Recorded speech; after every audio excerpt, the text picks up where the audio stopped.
La Universidad de Guanajuato les da la bienvenida a todos. Bienvenidos a la primera conferencia del 13º ciclo de conferencias de Ingeniería Civil. Este evento tiene la finalidad de generar un intercambio de ideas, experiencias y colaboración e interacción entre la comunidad universitaria y los diversos sectores de la sociedad, poniendo como uno de los centros de atención la práctica y quehacer de los ingenieros civiles. El día de hoy nos deleitaremos dándonos la oportunidad de escuchar la conferencia de la doctora Guadalupe Sierra Beltrán con la ponencia Concretos sustentables, reemplazos parciales del cemento y uso de bacterias. La doctora Guadalupe Sierra trabaja en la empresa Kugla, con sede en los Países Bajos, donde actualmente funge como investigador en el Departamento de Investigación y Desarrollo. Vamos a hacer una pequeña semblanza, pequeña porque la doctora Guadalupe tiene muchísimo currículum. Ella es doctor en ingeniería por parte de la Universidad Tecnológica de Delft, en Holanda. Es maestro en ingeniería por la UNAM. Su director de tesis fue el doctor Luis Esteva. Es ingeniero civil por la Universidad Católica de Santiago de Guayaquil, en Ecuador. Sus intereses en investigación son diversos. Algunos de ellos son materiales cementantes secundarios, aditivos para concreto, concreto autorreparable, uso de fibras de concreto. Ha sido ponente invitado a dictar conferencias en México, Ecuador, Bolivia y Estados Unidos, entre otros. Ha sido autor y coautor de artículos publicados en revistas científicas y coautor de capítulos de libros en temas relacionados con autorreparación de concreto. Es director de tesis de maestría en ingeniería y de tesis de licenciatura en ingeniería civil, diversas. Es miembro de la mesa directiva de la Sociedad Mexicana de Ingeniería Estructural, editor también del Boletín de la Sociedad Mexicana de Ingeniería Estructural y miembro del Comité de Revisión de Normas del 2005 al 2006. Fue acreedora de la beca para estudios de maestría, beca del Instituto de Ingeniería de la Universidad Nacional Autónoma de México, y beca de estudios de doctorado, una beca del Consejo Nacional de Ciencia y Tecnología de México. Es responsable de proyectos estructurales en Stark Ortiz, de la Ciudad de México, del 2002 al 2006, y fue responsable también de proyectos estructurales en Cine Quanon, Guayaquil, Ecuador, del 96 al 99. Vamos a dar la bienvenida a la doctora. Por favor, no olviden que la sección de preguntas y respuestas se dará al final de la ponencia de la doctora. No dejen de anotar sus preguntas en el chat de esta plataforma para que un servidor las pueda transmitir a la doctora. Adelante, doctora. Muchas gracias. Muchas gracias por tan gentil presentación, Iram, y muchas gracias a la Universidad de Guanajuato en Celaya por la invitación a participar en este evento. Siempre es un gusto colaborar con ustedes y me da mucho gusto tener la oportunidad de platicar hoy a los estudiantes sobre un tema que creo que nos atañe a todos. ¿Me pueden confirmar si se ve mi pantalla, por favor? ¿Sí? Sí, se ve, sí. Pienso que es un tema que nos atañe a los ingenieros civiles, casi sin importar en qué área nos vayamos a desarrollar, bueno, se vayan a desarrollar ustedes, estudiantes, puesto que el concreto es el material de construcción más utilizado en el mundo. Y nos ocupa ahora el encontrar la manera de hacer a nuestros concretos sustentables.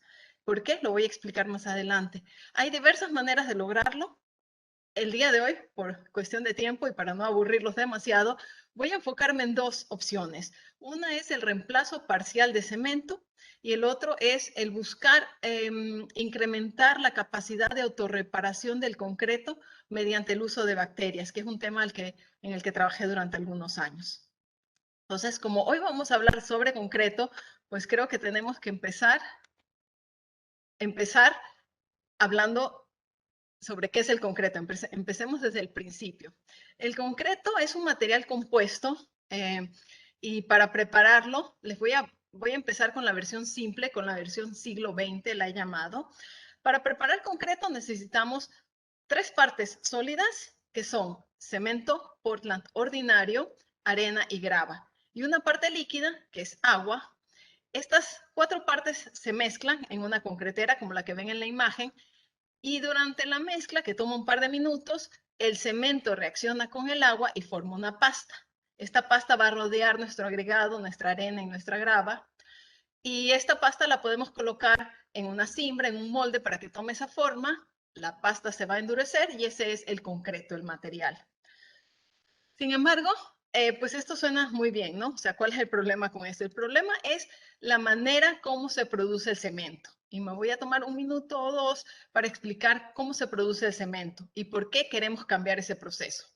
Para producir cemento necesitamos cierta materia prima. La principal es caliza, piedra caliza. Entonces tenemos que extraer la piedra caliza, tenemos que transportarla, tenemos que molerla. Para moler una piedra, pues se pueden imaginar ustedes que necesitamos mucha energía, mucha fuerza. Vamos a mezclar, ya que está molida, vamos a mezclar este polvo de caliza, lo vamos a mezclar con arcilla y otros minerales. Esto lo vamos a presecar, a secar y precalentar, perdón, hasta más o menos 800 grados centígrados. Una vez que para lo cual también, de nuevo, necesitamos mucha energía. Luego esto lo vamos a colocar en un horno y en el horno vamos a necesitar temperaturas como de 1400, 1500 grados centígrados. O sea, de nuevo, necesitamos mucha energía para alcanzar esas temperaturas. Y al hornear este material, pues vamos a emitir gases de efecto invernadero. Y una vez que se hornea este material, obtenemos como resultado lo que llamamos clinker, que son unas esferas. Y estas esferas llamadas clinker, para poder convertirlo en cemento, digamos, necesitamos una vez más molerlo, es decir, una vez más necesitamos energía. Molemos el clinker, lo mezclamos con yeso y ese es ya el que conocemos como cemento Portland ordinario, CPO, de acuerdo a la norma mexicana.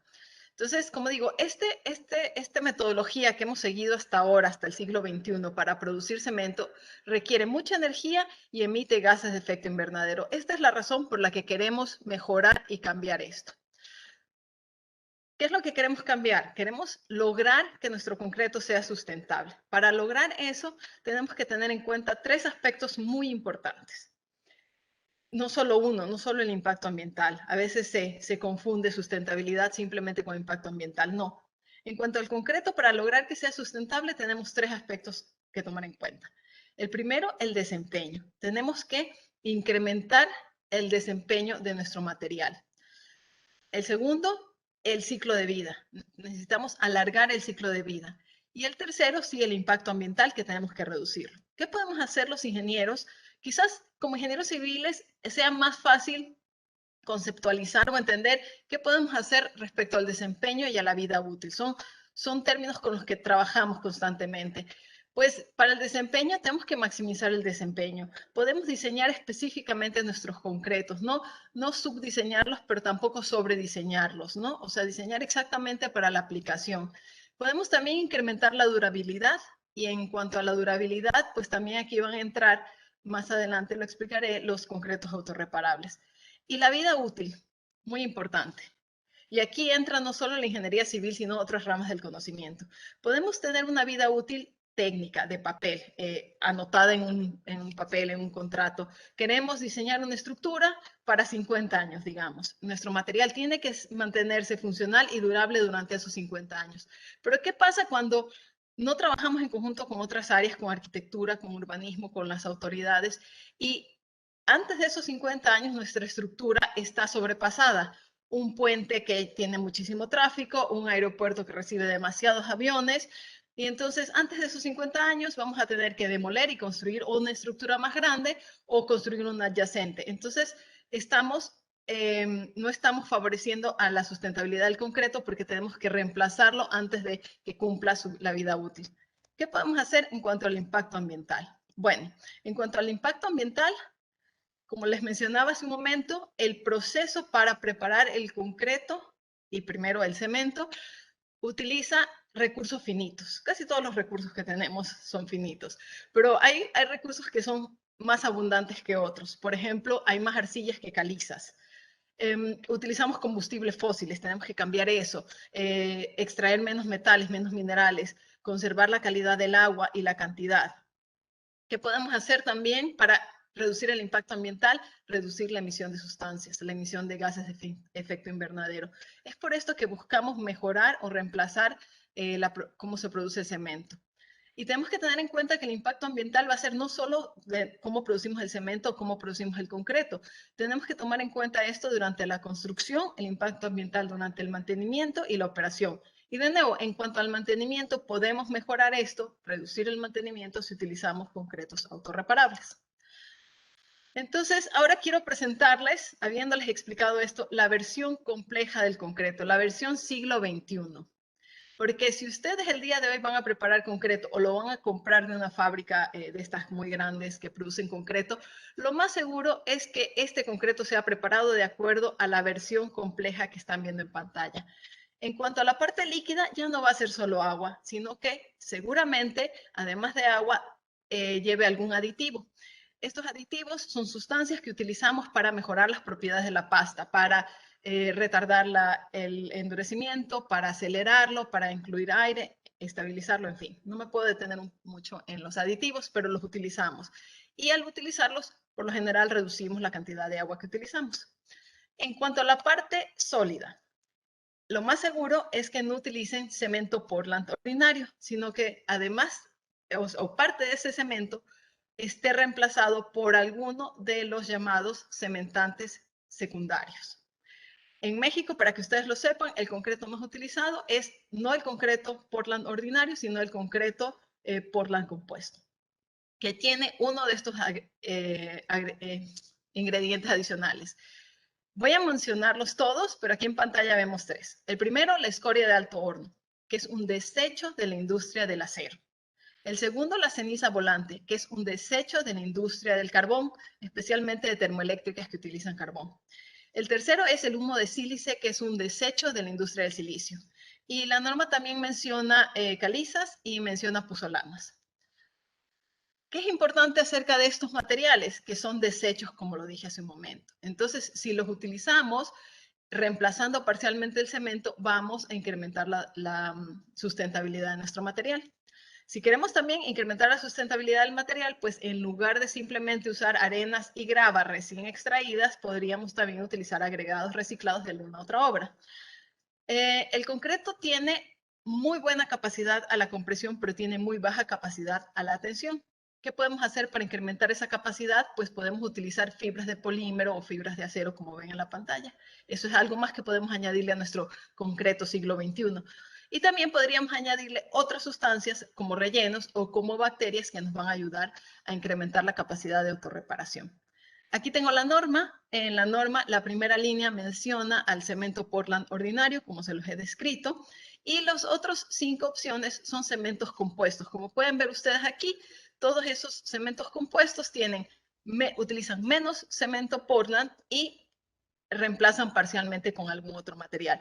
Esto es muy bueno y me alegra mucho que está sucediendo en México, pero hay ciertas cosas que es muy importante que ustedes tengan en cuenta.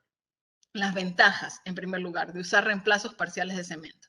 Pues como acabo de mencionar, una ventaja importantísima es reducir el impacto ambiental del concreto. Otra ventaja es que al ser estos materiales desechos de otras industrias, pues el costo es menor.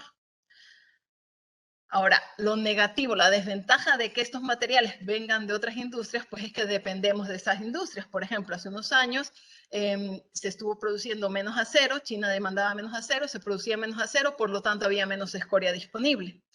Además, no hay suficientes de estos cementos, de estos reemplazos cementantes, no hay suficiente. Y una industria que está a la baja, que es la industria del carbón, porque yo sé que en México es diferente, pero en el resto del mundo estamos buscando utilizar menos carbón. ¿Por qué? Porque la industria del carbón también emite muchos gases de efecto invernadero. Entonces, si utilizamos menos carbón, vamos a tener menos ceniza volante disponible. Entonces, está muy padre que utilicemos estos cementantes que son desechos, está muy bien, qué padre, qué bueno, pero no hay suficiente. Entonces, ya estamos los investigadores, incluso en México, trabajando en la siguiente generación de reemplazos, porque estos no nos van a alcanzar.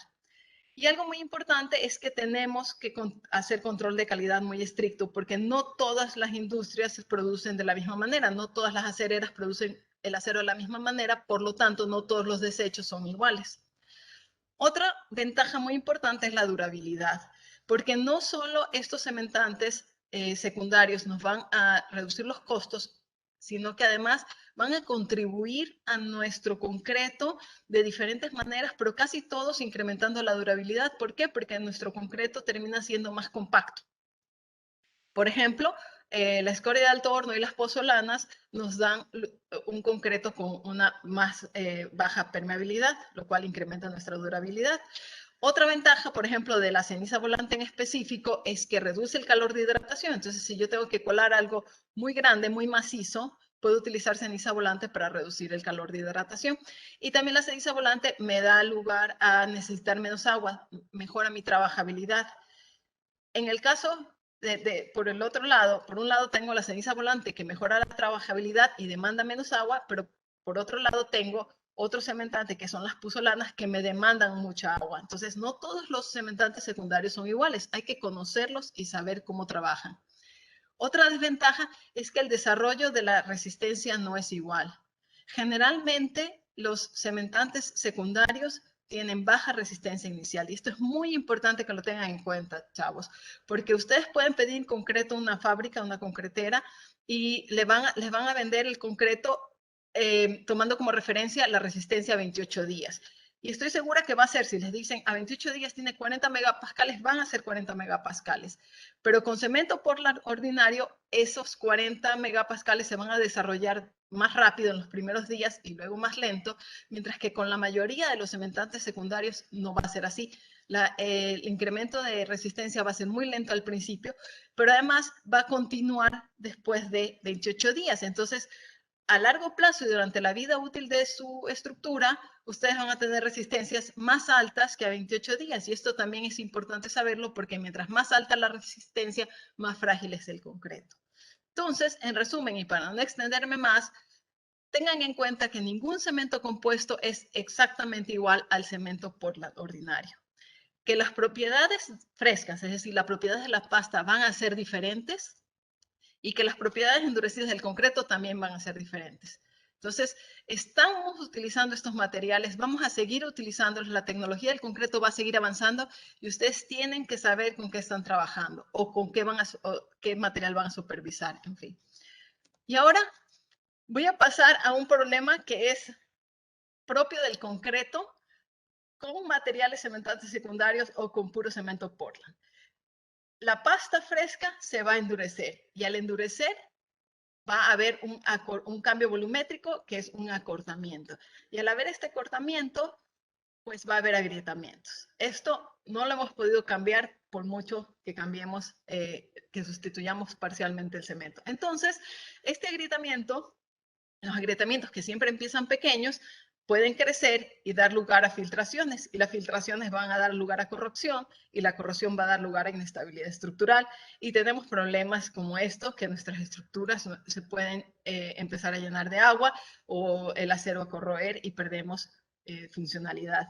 ¿Qué podemos hacer al respecto? Bueno, mencionaba desde el principio la autorreparación. ¿Será la autorreparación la manera de solucionar este problema? Pues algunos investigadores pensamos que sí.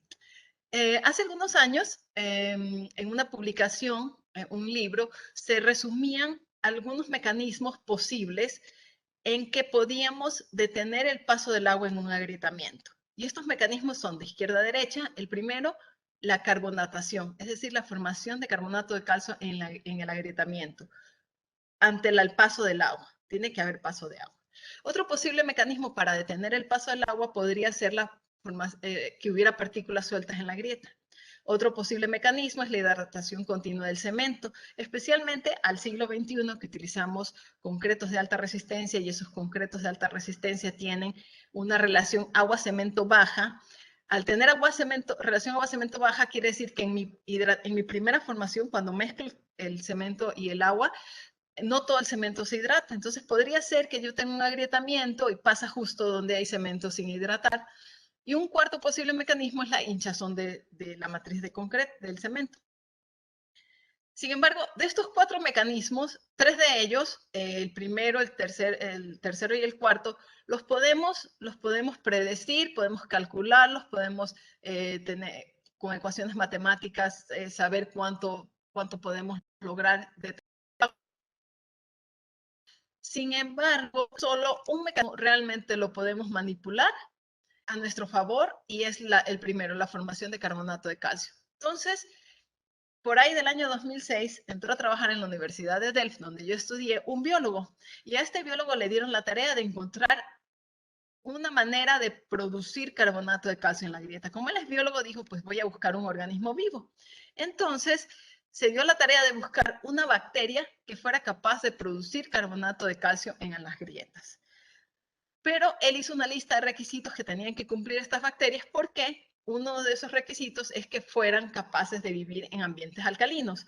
Un ambiente alcalino es un ambiente con un pH alto. ¿Por qué? Porque nuestros concretos tienen un pH alto. Y él también dijo que estas bacterias deberían ser capaces de formar esporas. Voy a explicar por qué. Las bacterias las encontró que cumplieran estos tres requisitos: ambiente alcalino, esporas y formación de carbonato de calcio. Las encontró en un lago en España, tomó las bacterias y las trajo a Holanda. ¿Quieren ver cómo se ven estas bacterias? Bueno, del lado derecho de la pantalla tenemos fotos hechas en un microscopio de alta resolución de las bacterias. Son estos como cilindritos que se ven. La imagen de arriba tiene una resolución más baja, la de abajo es una resolución mucho más alta. Podemos ver que son más o menos 5 micras, son muy pequeñitas. ¿Pero de dónde salen estas bacterias? Estas bacterias provienen de esporas. Las esporas están del lado izquierdo de la pantalla. Son estas como semillitas, tienen forma como de una lenteja, son muy pequeñitas. Las esporas no están realmente vivas, son como una semilla. Cuando estas esporas están en las condiciones adecuadas, y estas en específico en presencia del agua, a partir de una espora se puede desarrollar una bacteria. Y esto es importante, ¿por qué? Porque nosotros queremos incluir estas bacterias dentro del concreto, pero no necesitamos que estén vivas y trabajando desde el principio. Necesitamos que estén en el concreto esperando que haya un agrietamiento. Entonces las vamos a incluir no como bacterias, sino como esporas. Y le vamos a incluir un alimento adecuado. Si queremos que las bacterias produzcan un material basado en calcio, tenemos que alimentarlas con un alimento que tenga base de calcio. Así que las vamos a alimentar con lactato de calcio. Este es un esquema en el que, de nuevo, lo voy a pasar un poquito rápido, pero que es importante entender cómo funcionan estas bacterias en específico. Tenemos esporas. En presencia del agua, la espora se va a desarrollar a una bacteria. Esta bacteria, ya como un organismo vivo, va a tener hambre y va a encontrar muy cerca de ella lactato de calcio que le vamos a poner como alimento. Al procesar el lactato de calcio, van a depositar carbonato de calcio, que es esto, CaCO3. Digamos que una unidad. Las bacterias como nosotros respiran y al respirar exhalan CO2, al igual que nosotros. Este CO2 va a reaccionar con porlandita presente en el concreto. Y esta porlandita que reacciona con el CO2 va a precipitar carbonato de calcio, pero mucho más, aproximadamente 5 unidades. Pero recuerden, porlandita, ¿a qué le suena? A lo que mencionaba antes, cemento Portland ordinario. Y este es el mecanismo por el que funcionan las bacterias, en específico con las que yo he trabajado, que son bacterias del bacilo coni. Entonces, quiero presentarles primero de manera esquemática cómo incluimos las bacterias en el concreto. Las tenemos que incluir, pero tenemos que aislarlas de alguna manera para que no entren en contacto con el agua de la pasta inicial.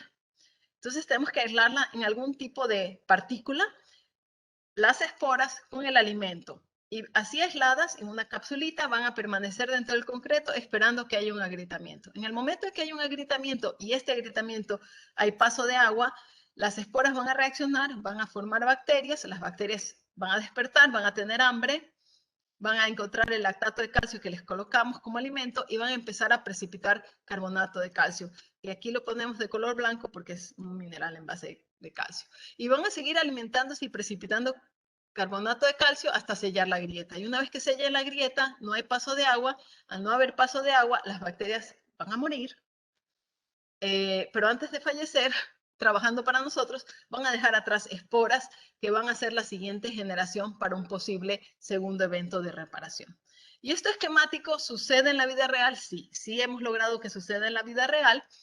En esta imagen hay dos muestras. En la parte superior es concreto sin bacterias y en la parte inferior es concreto con bacterias. A una muestra con bacterias y a una muestra sin bacterias se le produjo un agrietamiento. Estas muestras se colocaron en agua a curar y después de un cierto tiempo observamos qué pasaba en el agrietamiento y podemos ver en la parte superior derecha, que vemos el agrietamiento en la muestra sin bacterias y podemos todavía ver la grieta. Mientras que en la muestra con bacterias es muy difícil ver la grieta, y no porque hayamos hecho Photoshop. Esta es una muestra, esta es una foto real, sin retoques. Si agudizan la vista y tienen una pantalla grande, pues todavía por aquí van a poder ver un poquito el agrietamiento. Pero no lo alcanzamos a ver bien porque la grieta está llena de carbonato de calcio depositado por las bacterias. ¿Cómo es este carbonato de calcio? Bueno, el carbonato de calcio tiene la fórmula CaCO3, como les dije, es un mineral que se puede precipitar de diferentes maneras. La manera más común es, como en la parte inferior de la pantalla, estos rombos, que es la llamada calcita. Y una manera no tan común, sin embargo, que nuestras bacterias lo han logrado precipitar, es como en la imagen superior, la llamada aragonita, que es una formación que no es tan común, pero es mucho más resistente. Y esto lo hemos podido ver precipitado por la bacteria. ¿Cómo sabemos que lo precipitó la bacteria? En esta imagen, y esta es una imagen de nuevo del microscopio de alta resolución, tomamos una muestra, hicimos un super zoom, nos acercamos lo más posible y podemos ver aquí en la pantalla, lo he marcado, carbonato de calcio. Recuerden, lo acabo de enseñar en la imagen anterior, carbonato de calcio. Entonces, estos rombos son carbonato de calcio. Sin embargo, si estos los precipitó la bacteria o no, yo no lo sé. Pero les puedo asegurar que son las bacterias. ¿Por qué? Porque tenemos estos espacios que dejaron las bacterias antes de morir, donde quedó la huella de que ellas estuvieron ahí. Entonces, este cristal de carbonato de calcio fue precipitado por las bacterias.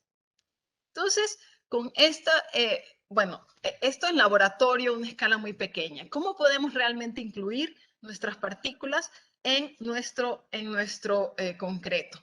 Bueno, al principio de la investigación, este biólogo que les menciono tomó unas partículas muy porosas que se llaman arcillas expandidas, y son estas esferas que ven, y estas esferas tienen aproximadamente 80% de la esfera es aire, son vacíos.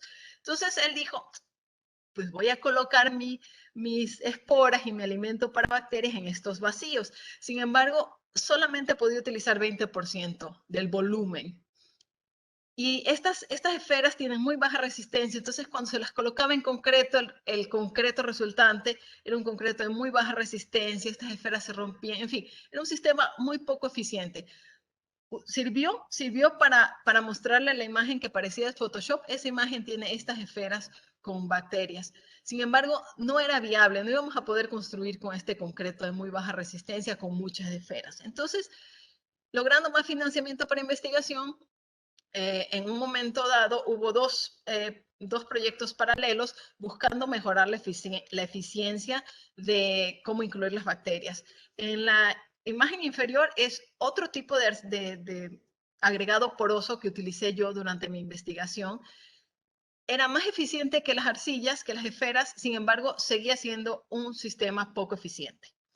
Y a la par hubo un proyecto de doctorado en el que se buscó desarrollar unas pastillas, así tal cual. Si les parecen estas pastillas, pues es porque utilizábamos una máquina para hacer pastillas. Sin embargo, llegó un momento en que dijimos, a ver, ¿por qué estamos los ingenieros civiles tratando de hacer pastillas cuando hay una industria que se dedica a hacer pastillas? Bueno, entramos en contacto con una industria química que se dedica a hacer pastillas y ellos lograron desarrollar un sistema mucho más eficiente, logrando comprimir las esporas y el alimento mucho, y rodeando este polvo con un recubrimiento plástico biodegradable que se degrada en ambiente alcalino alto. Y fue cuando fui hace algunos años a Celaya y di un curso sobre autorreparación, llevé una muestra, bueno, se las puedo enseñar después también, estas. Y era pues un sistema que en ese momento nos pareció súper eficiente. Si ven, las partículas tienen más o menos 3 a 5 milímetros. Sin embargo, no era un sistema eficiente. Y entonces, el último paso que se ha dado en la investigación es, siguiendo este mismo principio, es polvo, son esporas y alimento muy comprimido y rodeado por un film, pero ya tenemos, como en la imagen de abajo, tenemos esto que parece polvo, tiene la consistencia como del azúcar, de azúcar blanca. Y ya es un sistema mucho más eficiente porque son partículas muy pequeñas, máximo 0.5 milímetros, que podemos realmente distribuirlas en todo nuestro concreto. Y esto que se ve como poco trabajo, son 14 años de investigación de mucha gente que ha trabajado en esto, son saltos cuánticos en cada espacio, y hemos llegado a bueno, llegaron otros investigadores a esta manera de incluir las bacterias, que le llamamos agente de reparación por su nombre en inglés, Healing Agent, HA. El consejo es incluir de 4 a 7 kilos de este agente de reparación por metro cúbico de concreto. Al incluir estos 4 a 7 kilos, estamos incluyendo millones de esporas de bacterias con suficiente alimento. Y como digo, son partículas pequeñas que es más fácil distribuirlo. Y bueno, no con este último adelanto, pero con el adelanto previo, pudimos desarrollar también en laboratorio y tratar de comprobar si esto funcionaba o no. Muchos investigadores, y si ustedes buscan literatura, mucha literatura va a hablar sobre el sellado de grietas. Se han hecho también muchos estudios de permeabilidad para comprobar si la precipitación de carbonato de calcio por las bacterias logra evitar que ingrese el agua.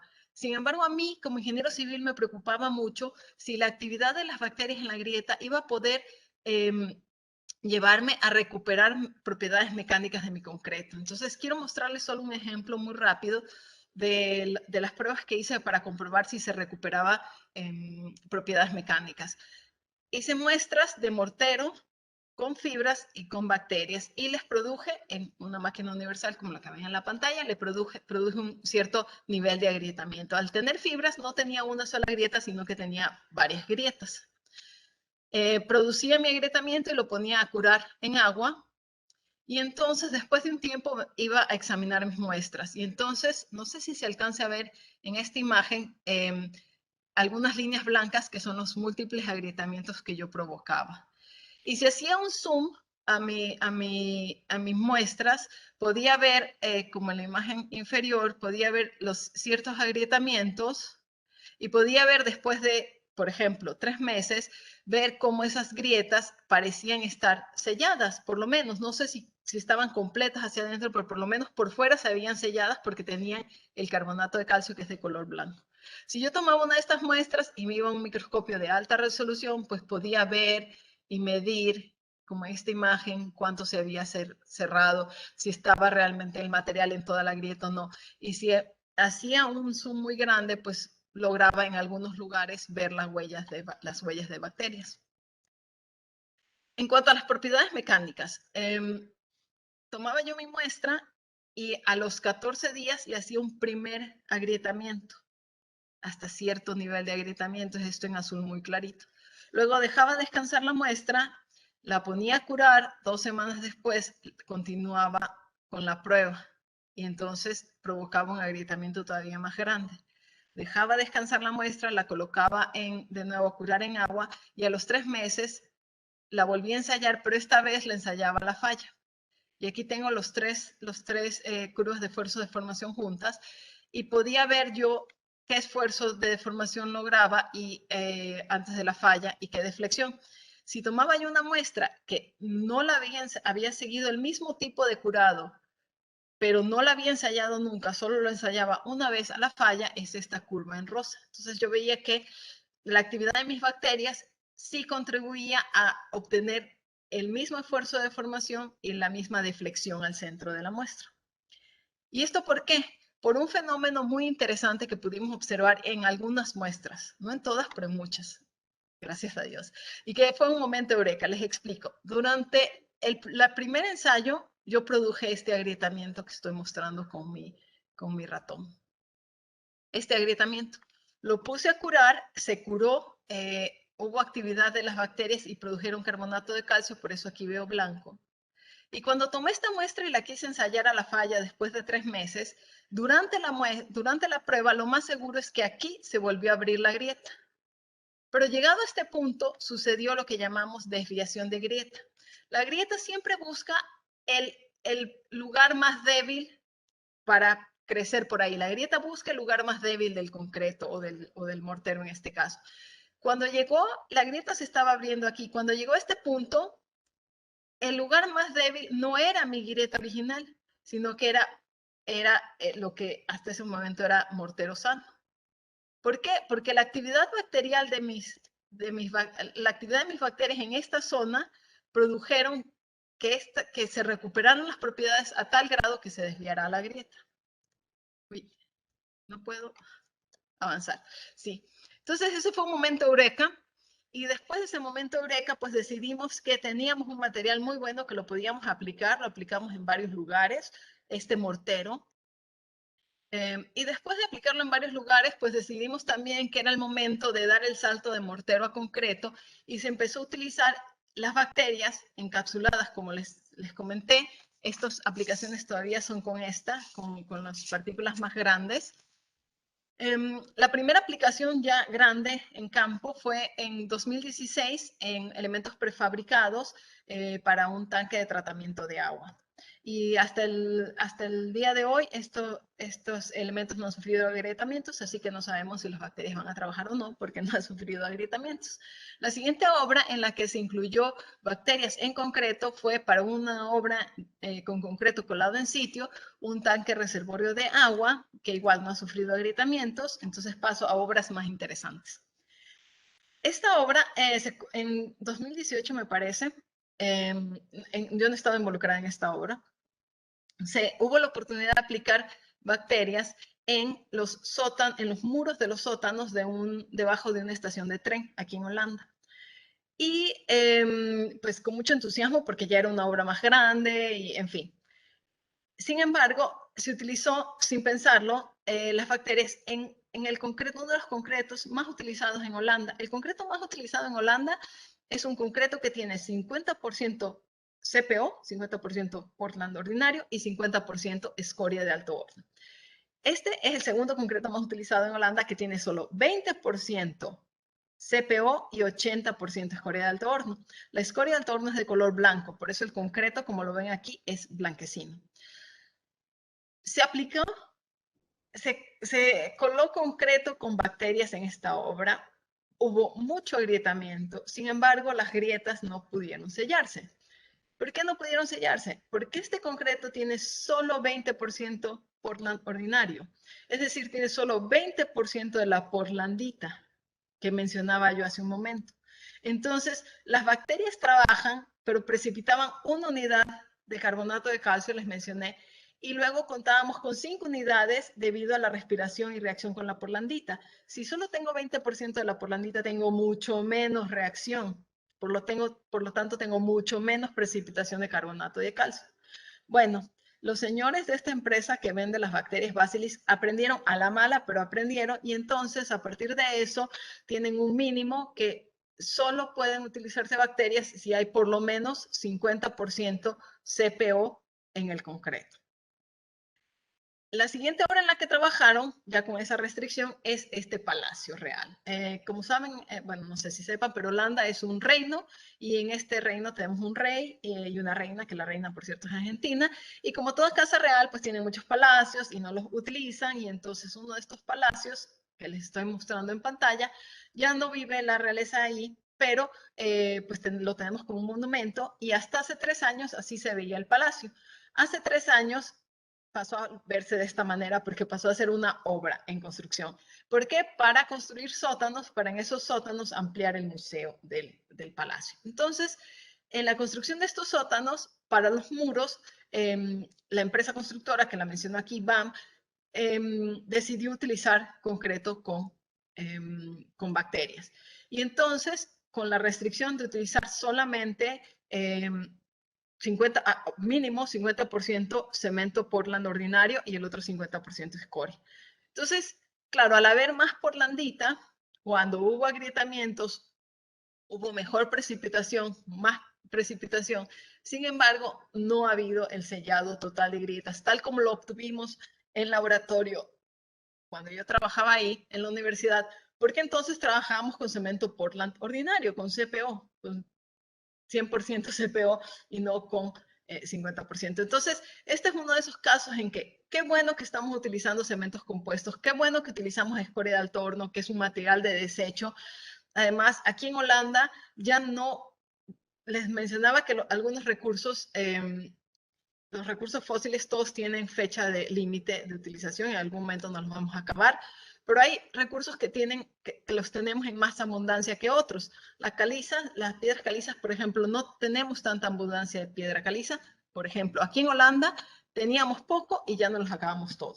Se acabó. Hasta el 2019 se pudo producir clinker en Holanda, ya no tenemos piedra caliza, por lo tanto ya no podemos producir clinker.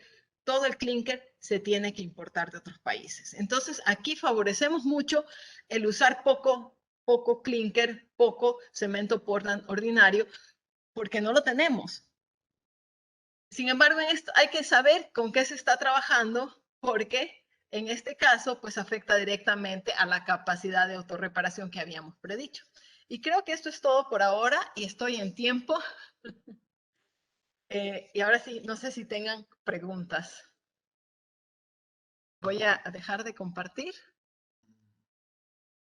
Doctora, interesantísima su charla. para mostrarles de nuevo las bacterias, si las pueden ver. Esta es la manera quizá no tan eficiente, que algunos colegas de Celaya tal vez la recuerden porque la llevé, y esta es la nueva que, como digo, tiene la consistencia de azúcar blanca.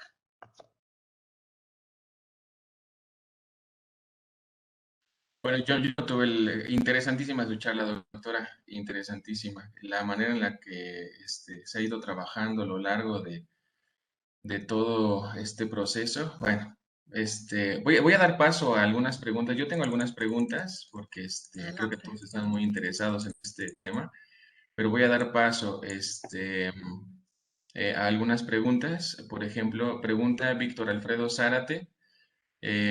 ¿Cuál es el impacto económico entre un concreto convencional y un concreto añadido con bacterias? Bueno, es un impacto importante.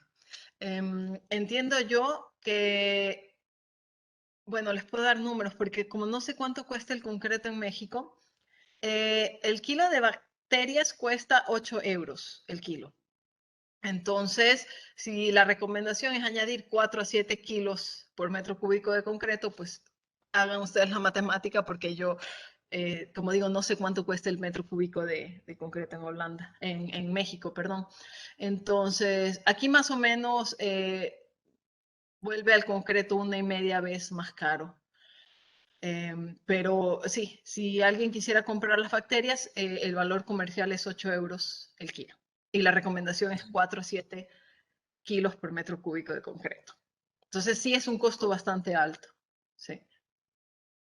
Sí, correcto, sí, habría que hacer esta operación. También considerando también los aditivos que se tienen que adicionar, ¿verdad? Por lo menos a la pasta, pues, de cemento. Sí, bueno, en estudios que hemos realizado, y incluso ahorita hay un estudiante con el que tuve el gusto de trabajar hasta hace 2 días, comparado con otros aditivos, porque las bacterias no es la única manera de alcanzar autorreparación. Este chavo está comparando diferentes maneras y otras maneras sí tienen incidencia en la textura de la pasta. Sin embargo, las bacterias en estas cantidades, hasta 7 kilos por metro cúbico, no afectan las propiedades reológicas, ¿no? No afectan las propiedades de la pasta. O sea, podemos usar los mismos aditivos que si no usáramos bacterias, o no usar aditivos. O sea, la consistencia de la pasta no cambia por la presencia de bacterias hasta 7 kilos. Más probablemente, sí, no sabría decirlo. Pero, por ejemplo, con la escoria de alto horno sí hay una interacción en cuanto a las reacciones, en cuanto al endurecimiento. Entonces, de nuevo, es algo que hay que tomar en cuenta. Sí. En las propiedades mecánicas. En las propiedades mecánicas, sí. Hay una... en las pruebas que yo hice, yo utilizaba cemento Portland y ceniza volante, y no había dependiendo del porcentaje de bacterias que utilizaba, pero yo no pasaba de los 7 kilos por metro cúbico, y había un efecto positivo. O sea, la presencia de bacterias había un efecto positivo, porque en primer lugar, déjenme aclarar, no debería haber efecto efecto en cuanto a las propiedades mecánicas. En cuanto a la pasta, sí, porque estamos añadiendo otro material diferente, ¿no? Siempre que añadimos algo diferente, por eso les digo, si ustedes cambian parte del cemento por puzolanas, la pasta va a reaccionar diferente. Bueno, en mi caso, y en el caso ahorita, por ejemplo, del estudiante, vemos que no hay problema en cuanto a la pasta añadir bacterias. Pero una vez que la pasta se ha endurecido, las bacterias no deberían afectar porque se supone que están protegidas, que están encapsuladas. La realidad es que sí hay pequeñas fugas. O sea, este film que rodea las bacterias no es 100%, no está 100% sellado. Y además, no sé si se alcanza a ver, pero se supone que, vaya, se ve que hay como un polvito, o sea, sí hay una fuga. Y al haber esta fuga, le digo fuga, pero no sé cómo decirlo, pero al haber este pequeño desperdicio, ese desperdicio es el que va a interactuar y afectar las propiedades mecánicas. Y entonces, en interacción con la escoria, sí reduce la resistencia a la compresión. En cemento Portland, 100% Portland o cemento Portland y ceniza volante hay un incremento de la resistencia. Con escoria hay un Decremento. decremento de la resistencia, sí. Qué interesante. Sí, Sí, hay un por eso montón. de Sí. nuevo, yo espero que un mensaje que les quede muy importante, queridos estudiantes, es sí tenemos que reemplazar el cemento, sí lo estamos reemplazando, pero cada reemplazo es diferente y hay que saber. Y no hay que ser expertos, pero hay que saber y poner ojo y preguntarle al experto, preguntarle a la cementera, o sea, estar enterados de qué es lo que están, con qué están trabajando. Sí, exacto. Sí. Gracias, doctora. Bueno, hay varias preguntas aquí, varias preguntas. Yo creo que no nos va a alcanzar el tiempo para todos. Yo quiero sintetizarlas en algunas. Por ejemplo, yo coincido también con la pregunta de Oscar Martínez en relación a el impacto sanitario que pudiera generar este concreto, toda vez que se está adicionando un elemento distinto, extraño, digamos, quizá no digamos, al medio ambiente, pero sí a este mecanismo, digamos, riesgos, por ejemplo, para la adquisición, por ejemplo, la disponibilidad de agua en los niveles de aguas freáticos o algún elemento que pudieran contaminar o algo adicionalmente? Bueno, en principio no, porque estas bacterias solo les gustan los ambientes alcalinos. Entonces, por ejemplo, no son un peligro para nosotros los humanos porque nosotros tenemos un pH neutro, alrededor de 7, y no somos un ambiente alcalino. Entonces, las esporas, las semillitas, no van a reaccionar y no van a formar bacterias en nosotros. Sin embargo, las esporas, como se las mostré, son muy pequeñitas, entonces sí puede haber riesgo de inhalarlas y que, sabes, tengamos esporas. Pero por eso, digamos, en laboratorio había ese riesgo. Las esporas no se venden solas, o sea, solo se vende el material ya procesado, fabricado, este agente de reparación. Entonces, el riesgo es mínimo porque no debe haber esporas sueltas. Y, por ejemplo, en una obra, bueno, hasta el día de hoy, como digo, estas bacterias necesitan la presencia de agua, entonces solo se recomienda utilizarlas en obras que estén en contacto continuo con el agua, como por ejemplo las obras que les presenté, un tanque de almacenamiento de agua, por ejemplo canales de riego, que aplicamos eso hace algunos años en Ecuador, hicimos canales de riego con concreto con bacterias, pero eran canales de riego para agricultura, pero no significaba ningún riesgo porque si llegara a haber alguna bacteria que se va en el agua hacia el riego, al no ser ambientes alcalinos, no iban a activarse. Pero entonces solo se deben utilizar en presencia de agua, pero en presencia de agua, si esta agua está destinada para algún uso, digamos, directamente para el ser humano, no representa un riesgo para el ser humano. Entonces, no Correcto. pensamos que puede haber una contaminación y de nuevo, son tan caras y no se necesita tanto que no se deben colocar más de 7 kilos o bueno, no se sugiere colocar. Entonces, es una cantidad relativamente pequeña. Exacto. Gracias. A ver, otra pregunta. Aquí pregunta Jesús Arturo Miranda Rico. ¿Cuánto tiempo tardó en autorrepararse en la primera muestra que no proyectó? Y también hay una forma de calcular el tiempo de autorreparación dependiendo del tamaño de la grieta. Por supuesto, sí, tenemos son muchos años de estudio que no podía yo presentarles todos los resultados aquí, Sí. pero contestando su pregunta, sabemos por pruebas de laboratorio que las bacterias tardan en presencia de agua por lo menos 24 horas en desarrollarse de espora bacteria, 24 horas. Y ya que se desarrolló de espora bacteria en las primeras 24 horas, tardan por lo menos unos 2 días más en que veamos las primeras precipitaciones. O sea, primero se desarrolla de espora bacteria, toma eso un día, y luego 1 o 2 días en que las bacterias empiezan a alimentarse y procesan ese alimento, y a raíz de procesar ese alimento precipitan carbonato de calcio. Por lo menos 3 días para ver las primeras precipitaciones. Entonces, si Ujú. ustedes ven en mis muestras, yo hacía un preensayo así a 14 días y tal. El ensayo que les mostré realmente fue como la cuarta o quinta serie de pruebas, o sea, que ya fue la buena, porque realmente me di cuenta que lo mejor era dejar mis muestras 3 meses. O sea, después de 3 meses yo veía suficiente precipitación, que veía suficiente recuperación de propiedades mecánicas. Si las ensayaba a un mes, 2 meses, era muy poca la precipitación. Entonces, por lo menos 3 meses, lo hemos estado viendo luego en las obras en campo, por lo menos 3 meses. Tenemos una seria precipitación de carbonato de calcio. No recuerdo cuál era la otra pregunta, perdón. Preguntó, ¿hay una forma de calcular el tiempo de Ah, autorreparación dependiendo del tamaño de la grieta? sí, bueno, entiendo yo que hay alguna publicación o algo de algún modelo matemático, no trabajé yo en eso, para la predicción. Sin embargo, sí, por experiencia en laboratorio sabemos que en condiciones ideales de temperatura, de pH, en fin, podemos sellar grietas de 1 milímetro sin problema, como digo, después de 3 meses. Sin embargo, por ejemplo, en las obras que les presenté, donde no había suficiente porlandita, sellaron grietas de 0,5, 0,4 milímetros.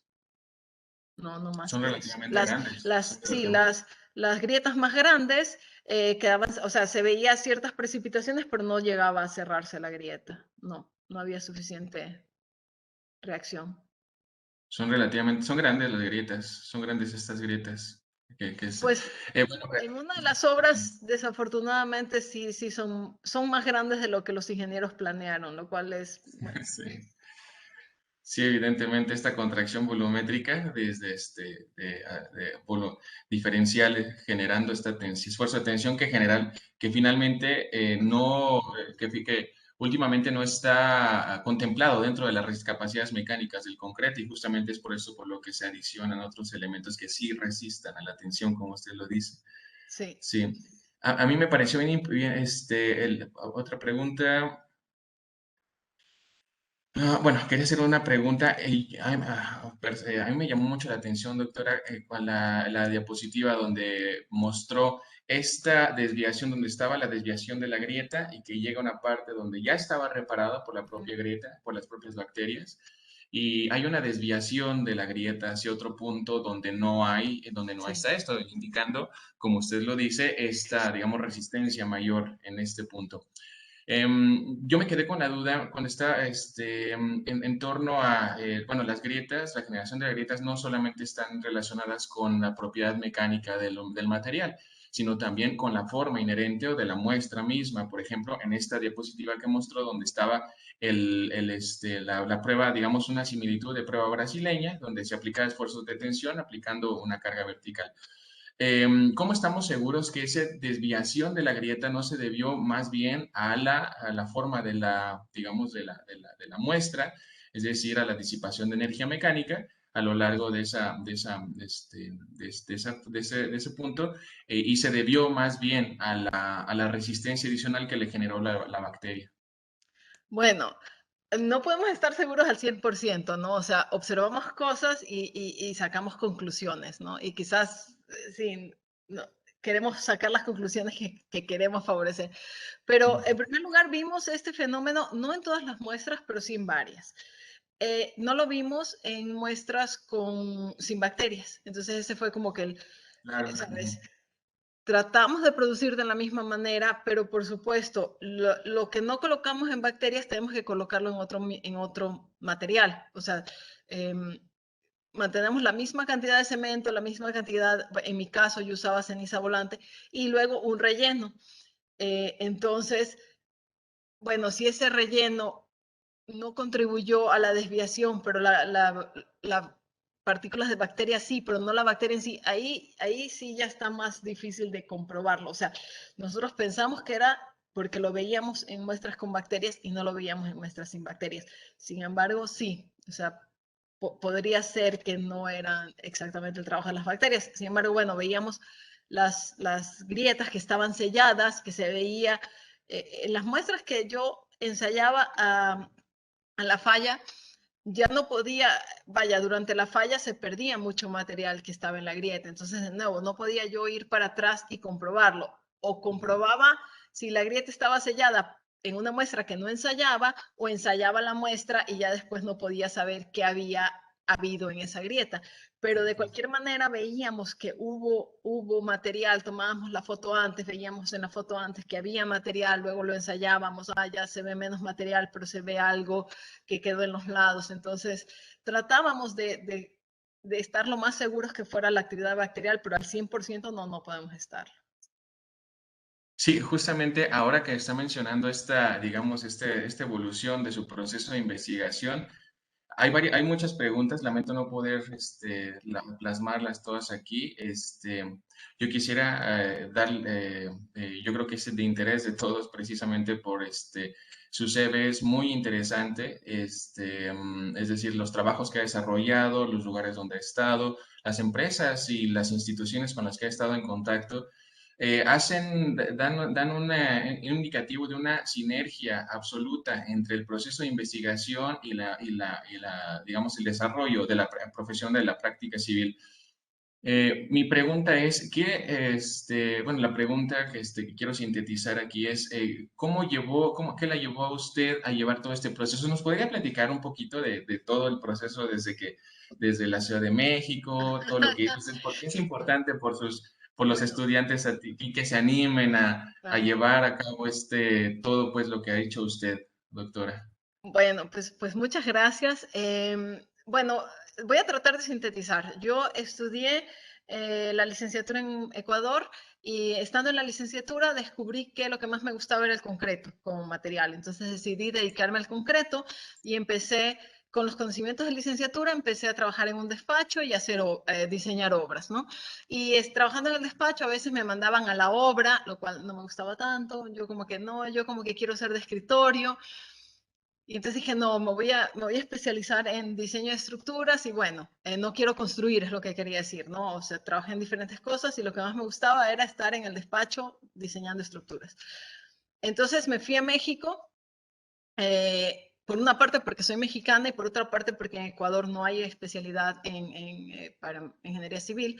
Entonces en México estudié estructuras en la UNAM y una grandísima experiencia. Y al terminar la maestría, mi tutor, el apreciado doctor Luis Esteban Maraboto, me sugirió que continuara yo haciendo investigación y hiciera un doctorado, lo cual me siento súper honrada. Hasta el día de hoy recuerdo ese momento y se me pone la piel chinita.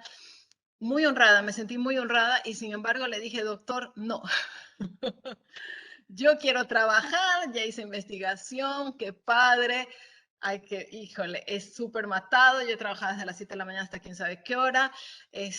Yo quiero, ya no quiero estudiar. O sea, ya estudié, ahora quiero trabajar, quiero diseñar estructuras, quiero ver mi estructura, caminar por la calle y decir, eso lo diseñé yo. Y entonces me dediqué a trabajar en estructuras.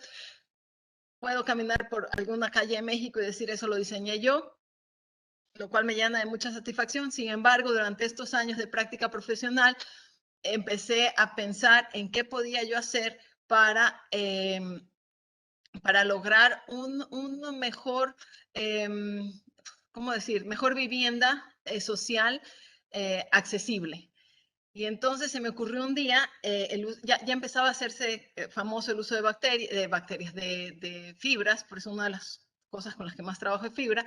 Dije, no, yo quiero aprender más sobre fibra y quiero lograr que se puedan utilizar alguna fibra barata para casas de interés social en zonas sísmicas como es México, como es mucha parte de Latinoamérica, Irán, Indonesia, en fin, ¿no?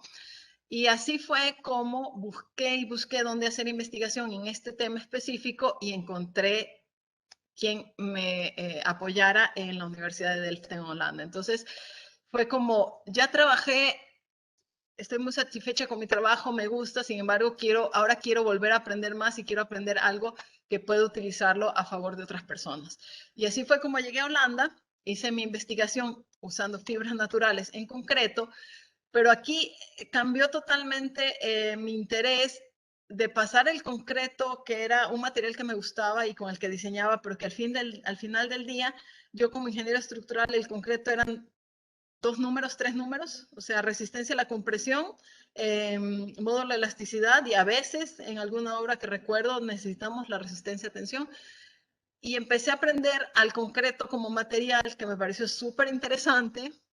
Y entonces, y me encantó trabajar con fibras y entonces dije, no, pues yo como que me quiero dedicar más a esto.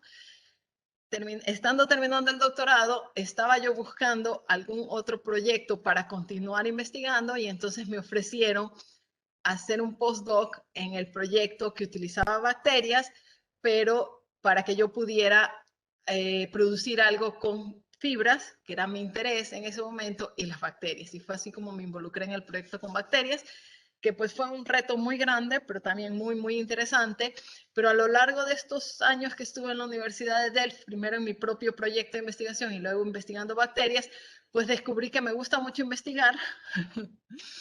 Ya no quería volver a diseñar edificios, que quería seguir Eso, otra investigando. vez.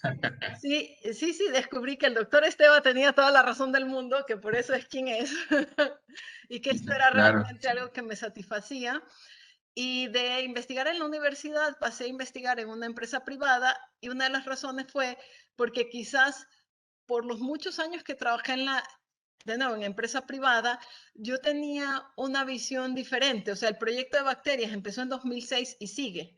O sea, 15 años después se sigue investigando y habrá preguntas que todavía yo no las puedo responder, pero nadie las puede responder. Se sigue investigando, se sigue progresando. Seguimos encontrando estas cositas. Es que reacciona con la escoria. Eso no lo sabíamos hace 5 años. O sea, no acaba. Y para mí eso era demasiado. O sea, yo cuando diseñaba edificios, me daban el edificio, lo diseñaba y tardaba un poco y al cabo de 1 año, 2 años, bueno, 3 si es un proyecto grande. Nunca trabajé en un proyecto enorme, pero bueno, un proyecto enorme puede tomar 10 años.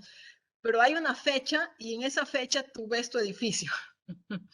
Y para mí llegó un momento en que decía, no, pues es que estoy investigando algo y después de mí vendrá mucha más gente y en algún momento lo vamos a aplicar y en algún momento, y era demasiado largo plazo y la industria privada me brinda poder investigar cosas a largo plazo, o sea, yo trabajo en una empresa que produce morteros y aditivos, entonces, de nuevo, nunca terminamos de aprender y sin embargo, tengo estos proyectos pequeños a corto plazo, necesitamos resolver este problema. Entonces, ok, investiguemos, hagamos, pero lo tenemos que resolver, sí o sí, porque es empresa privada, o sea, no podemos decirle al cliente, espérame 3 años, o sea, tenemos que resolver el problema y eso me da como estas satisfacciones a corto plazo que me hacen sentir bien porque hago mi trabajo lo mejor posible, pero si todo sale bien, pues funciona, se implementa la solución y entonces el cliente está contento. Muchos resultados de mi investigación lo aplicamos dentro de nuestra fábrica y entonces